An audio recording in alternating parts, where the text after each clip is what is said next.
Today we're going to be doing our early spring garden tour. We're going to be looking at successes and fails. And my husband is going to be asking the question, success or fail. If you've never been here before, my name is Marlene. Now let's go ahead and take a look at all of our spring flowers. So bear in mind that it is early spring, so these are early bloomers right here.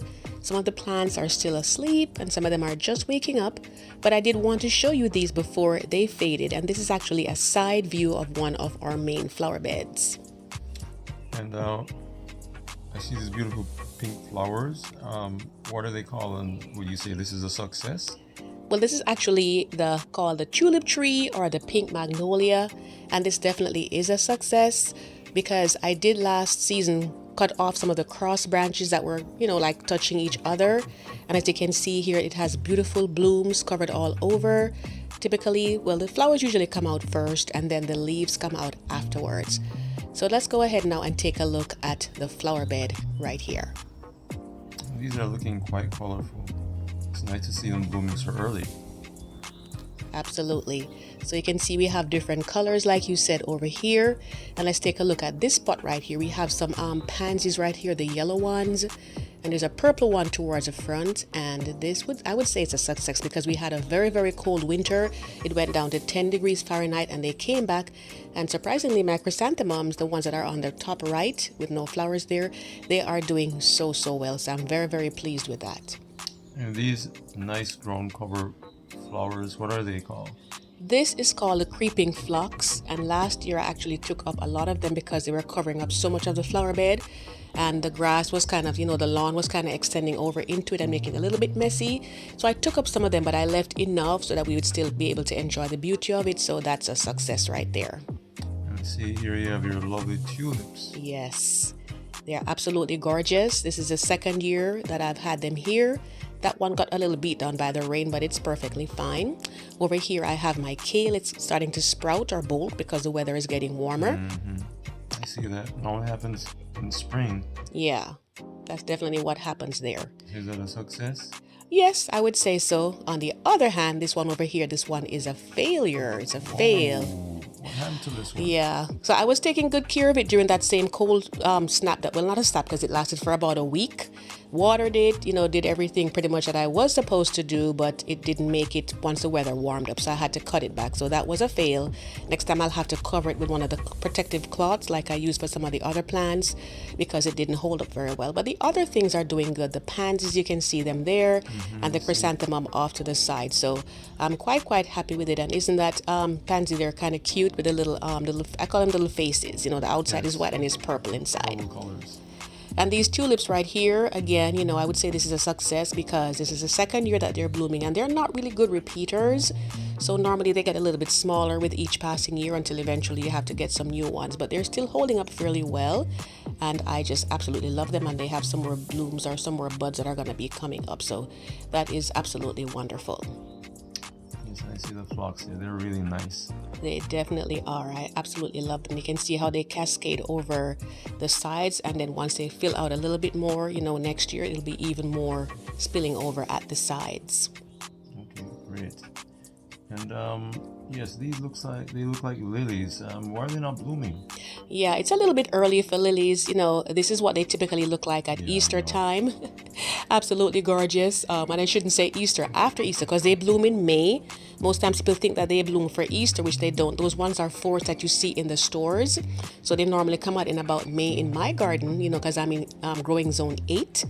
And I did a previous video on these lovely plants, telling you how to grow them, whether from the ones you got at the store or, you got the bulbs, and I'll link that video at the end for you guys. Okay, so we look forward to seeing them blooming, you said, in May. Yes. All right, nice. There you're and so there's more. Bush here. Yes, this one, it's not blooming as yet. Yeah, it's about to though, and this is actually one of those like spray roses. Oh, like tea roses. Yeah, you'll see a lot of small spray, like a little, bunches of roses. Okay. But the story here is actually regarding this one back here. This one reminds me so much of my mother because she used to come when she would visit, she would help me to prune it all the way back because I was a little bit shy, to cut it too far down. Oh, they look beautiful there. Yes, Wow. that's what they look like when they're blooming, further in the spring when the two of them come up together. But the whole story behind it is that I thought that this had died. When I came home one day, it was just kind of fried. I don't know why it happened. And I cut it down, low down, and it still didn't spring. Rain fell like 2 different times and still nothing. And then, eventually one day I went out and I said, you know what, we're just going to go ahead and lift it out. And to my surprise, about maybe 6 to 8 inches away, some brand new ones came up from the roots all the way up. But they changed. They were no longer tea roses. They were actually like the same kind of spray roses. So it just shows you that, they do put grafting on some of these roses when you buy them. Interesting. And yes, this one looks beautiful here. I see a couple blooms in the front, but there's so much more that looks in the back. Yeah. So the front, I'd say, kind of was a little bit of a fail. We still have some beautiful flowers there, but it was so cold. We did cover it, but you can see we had a lot of the buds that fell off at the front because it's facing more of the wind, so it didn't have that protection. But if you look at the back, this is the success. You kind of have fail and success on the same plant. That's unusual, right? Very. It's so beautiful in the back. I guess the house provides some amount of shelter there, so that's why. Yes, it did. So you can see how beautiful they are. There's so many of them, and I have an upcoming video that I'm going to be dedicating specifically to curing and growing camellias, or camellias some people call them. So make sure, guys, that you stay tuned for that so you can see all the details about it. So let's head on down to the mailbox. Oh yes, here's a little friend from spring. Yeah, we have a little visitor there. That is a nice little bird, and he's quite comfortable there, so I just leave him be to enjoy the scenery. So this is the mailbox, right? You can see we have tulips over here again. Absolutely gorgeous. And this again is the second year, and that's a pretty good size, I would say. It's nice. Yeah, and right, you can see that there's some clematis that's growing in there with it as well. So they combine really well together. And it was a mixed bag of bulbs. So some are pink, some were red, and some are kind of like a pale color like that. Oh, I see. It was not albino one. Okay, I see. Almost. So going in a little further, you'll take a look now and see that we actually have the flower buds that are coming up for the clematis, and this is what they look like. Really beautiful. Yes, that's what they look like in the springtime. So it's just absolutely gorgeous. I really love it, and I'm probably going to do a video on this one as well some point in the future. Just absolutely love it. So let's go up to the pathway now to the porch and take a look and see what's going on up here. All these pansies look so lovely. Wow. Yeah, very nice pansies. And we have a little visitor there. Do you know what kind of an insect that is? Because I don't. No. Looks like a I don't know. Giant mosquito. I don't know what it is. But anyway, he's not harming the plant and he's quite comfortable. So I think I'm going to leave him alone. But the pansies came back really well. So from the frost, I would say that, they were a success. Of course, they were on the porch, so they had added protection. Yes, I see. Yes, I remember cutting that tree down. Yes, you did cut the myrtle tree and you did a very good job. And so, guys, if it's still early spring and you want them to look like this in the summertime, you need to go ahead and cut them now before they start springing because it blooms on new wood. Okay, and why your daffodils, they're not blooming. I need to feed them because they're in a spot where they get enough sun, but for some reason they didn't bloom. So I'm going to go ahead and give them some plant food. So that'll help them for next year. Wow, and why is this one all looking so woody? Yeah, this is actually hydrangea, and all the leaves fall off in the winter, and then you can see the little buds that are coming up. And this would not be a good time to plant it. I mean, to prune it. Yeah. Okay. Because if you do, you're going to be cutting off the blooms that you would get in the beautiful. Like blue snowballs. In the late spring, that's what it's going to be looking like. So you have to just allow them to come up and then do their thing. And you can see we have some leaves forming a little mulch around there, so that worked out pretty well. Yes, and I see your irises here. Yeah, the irises are coming up again. We divided them, as you remember. We divided them last fall, and they're looking pretty good. So that was a success. I may not get as many blooms this spring, but I know that come next year I'll get a lot because they're spaced out more, so they're in pretty good shape. So they have more space, less competition for for food, yes. The daffodils over this side, they're not getting much sun at all. So I'm going to have to move these and put them where they can get some sun. So I'd say this one was a fail, you know, but we have a remedy for that. Once they dry down, I'm going to go ahead and move them and put them somewhere else. And just to show you guys that I've never seen before, this is what the iris looks like when they're in bloom. Really Absolutely nice. gorgeous. Really nice. So now we're heading around to the back to take a look at what's going on over here. And this is a blank slate right here. So guys, remember what this is. Follow along because you're going to get to see all of what we're going to be doing with this space right here.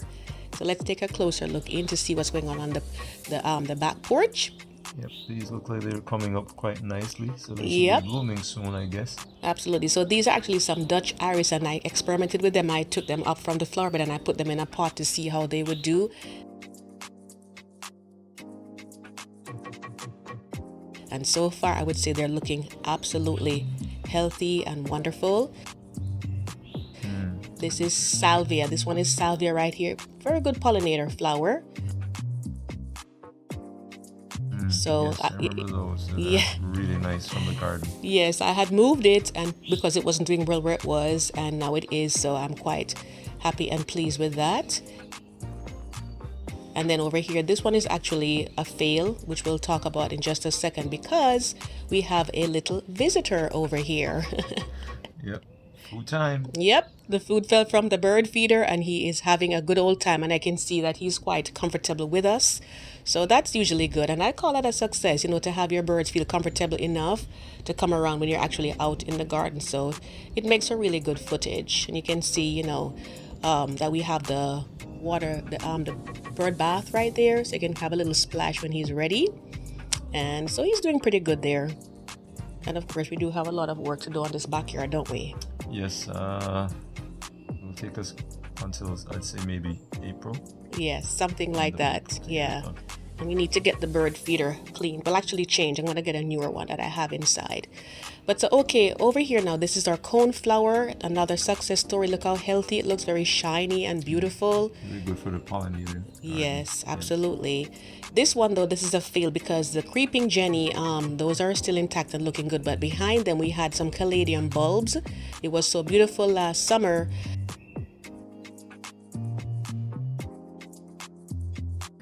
But unfortunately, when I planted them back in there, the squirrel came and had all of them. So not good. We'll have to put some netting or something to keep them away. This rose is looking good. Yes, it's in a good state of health, and that's because it had some black fungus on there black spot fungus on there. But I sprayed it with a 3% hydrogen peroxide solution, and look at it. It is doing absolutely wonderful. And what are these two twin plants here? These are actually some camellia, like the red ones that you saw around the front, and I'm seeing how those are doing. They're coming along very nicely. And this is another chrysanthemum right here. And I see that this is blooming. Yeah, that's actually rosemary, and it is absolutely gorgeous. When the hummingbirds, the earlier ones, come by, they love to stop on that. So it's a good food source for them as well. Wait, and I see you have the chrysanthemums here and your pansies. Yeah, but that pansy, I'm going to have to move it because I think it's being crowded out. So it's still blooming. It still looks healthy, but a little bit of a fail in terms of where I put it. So I'm going to move it and put it somewhere else.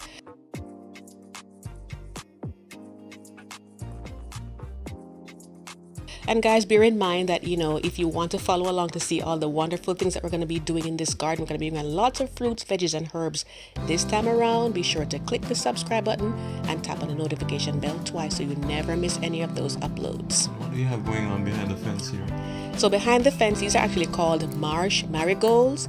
And I can't claim, anything on this, just to say that they come up all the time. They're wildflowers and they attract lots of bees. It's very overcast today, as you can see, so we don't have a lot of them bees out today, but this is really good for them. It is a weed, yes, but it does help out before many of the other flowers start to bloom. They're kind of like some of the first ones that come up over here. You can hear the birds singing in the background. They're absolutely enjoying this. So I just love them, Very good ground cover though. Yeah, for that area, I absolutely agree. Better than the bare ground, right? Right. And then over here, since we're talking about weeds, there's some, these are called Johnny Jump Ups to the right there, the purple ones. They kind of remind me a little bit of the pansies themselves. They might be in the same family, I suppose. And they're kind of pretty, but once they finish blooming, we're going to have to, get those taken up so we can use the space, make it a little neater over there. And these are iris right here, but these are not in as much sun as we would like. Over here now, these are some daffodils. Yeah, these are, I would say, a success, right? Absolutely. They come up every year and they're absolutely gorgeous. I don't have to do anything with them. And you guys, if you've been following along, you know how much I love daffodils, one of my favorite flowers. So beautiful. So if you've never gotten any of these, I highly recommend them. They're wonderful. Just make sure that you plant them in the right place, and they should do perfectly well for you. And I'll link a video at the end that tells you, 7 reasons why yours might not be blooming or barely blooming, and then you can get that problem fixed. You can enjoy them for the following year. Great. These are... So over here, this is called Nandina. These are Nandina berries that are on there. And birds will eat a few of them, but it's not like food for them per se. It has beautiful foliage. The leaves are always so gorgeous looking, that nice red color. So it adds, interest in the garden in the early season when you need a pop of color, like in the winter and the early spring. So they do quite well, but you have to keep them under control because you can see they kind of fluff out and they can, take up the space. Okay. And we almost forgot the holly bush.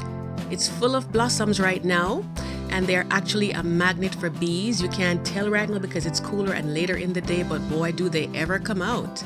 Yeah, I remember cutting this one back last spring. Would you consider it to be a success or failure? Definitely a success. All of those flowers are going to be beautiful berries later on in the season, and they're going to be so very colorful. So just gorgeous for the landscape.